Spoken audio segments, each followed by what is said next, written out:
Good morning. It's September 25th, and this is your daily brief in science. Here's everything you need to know. A recent clinical trial by UniQure has shown that their gene therapy, AMT-130, can reduce the progression of Huntington's disease by 75% over 3 years. This represents a significant milestone in the treatment of neurodegenerative disorders.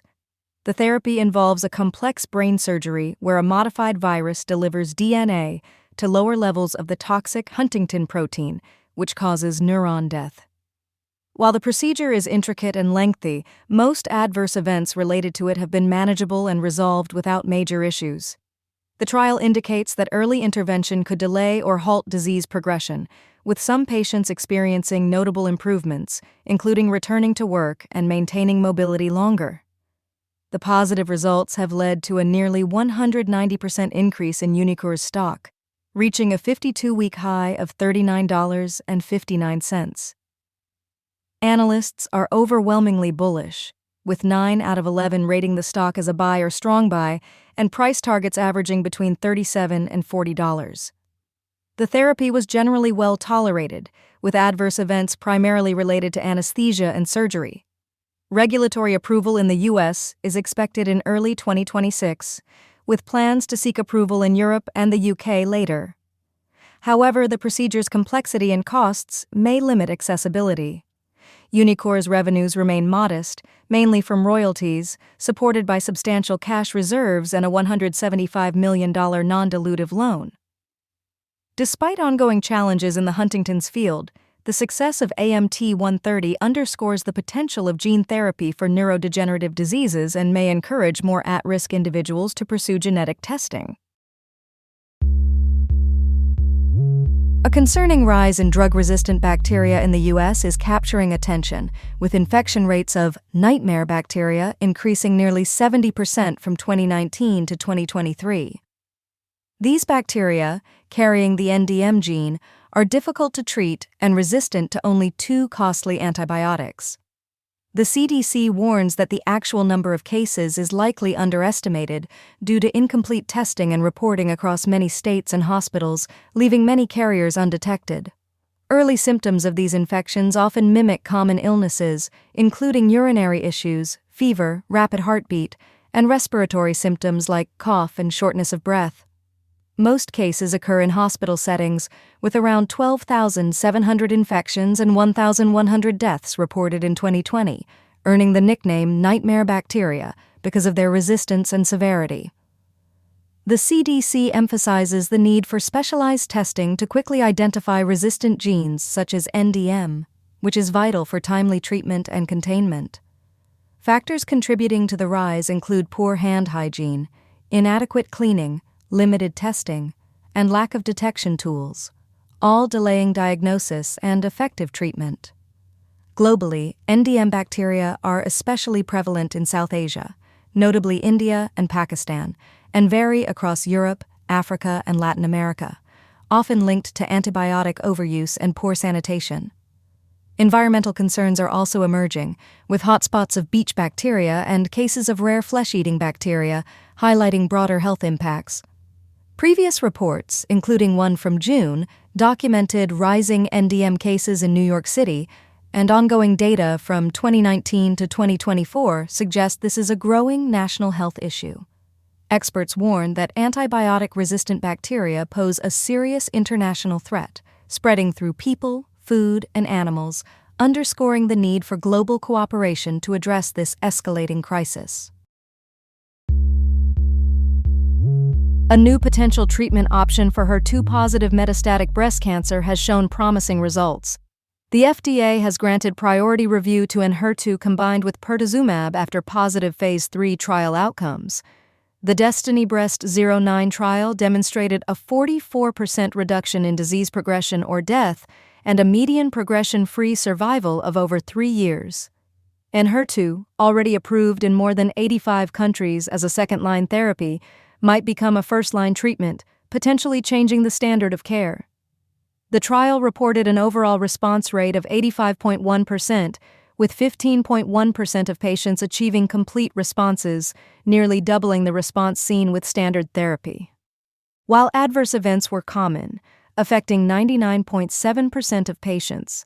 No new safety concerns emerged, and the safety profile was consistent with known effects. Serious adverse events included interstitial lung disease and cardiotoxicity, with some cases of fatal ILD reported.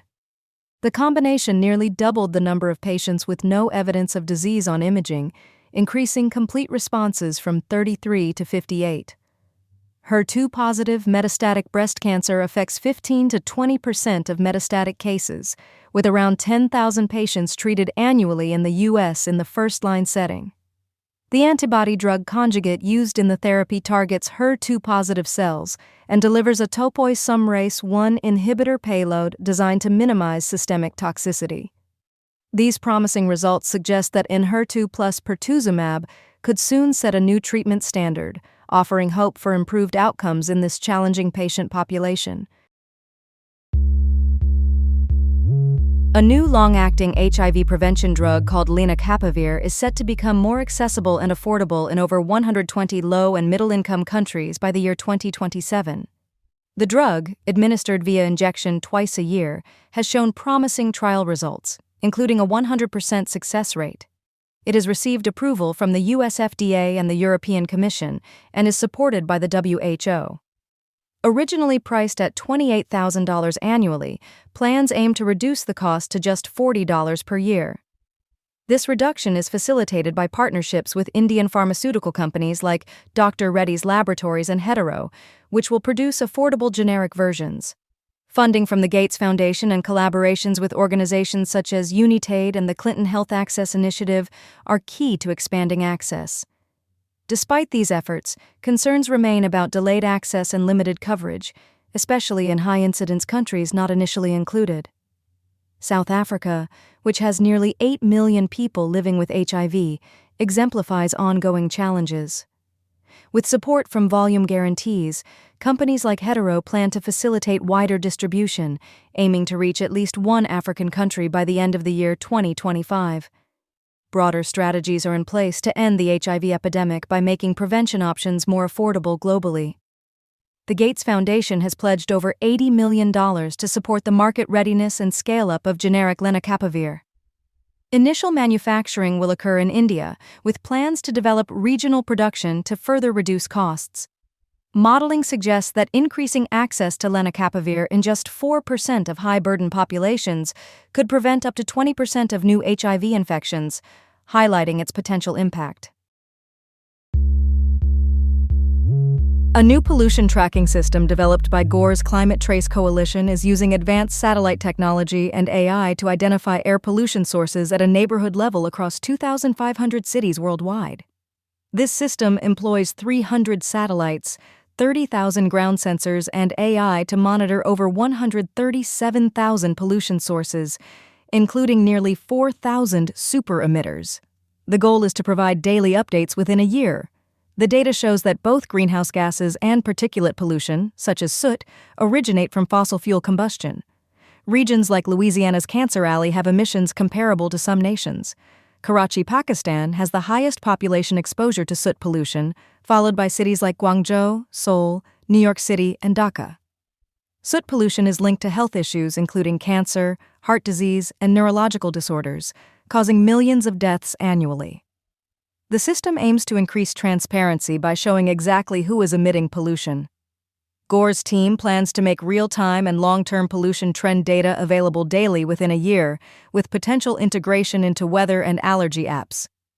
Understanding pollution sources is crucial because particle pollution causes millions of deaths each year, and greater awareness can accelerate the shift to cleaner energy.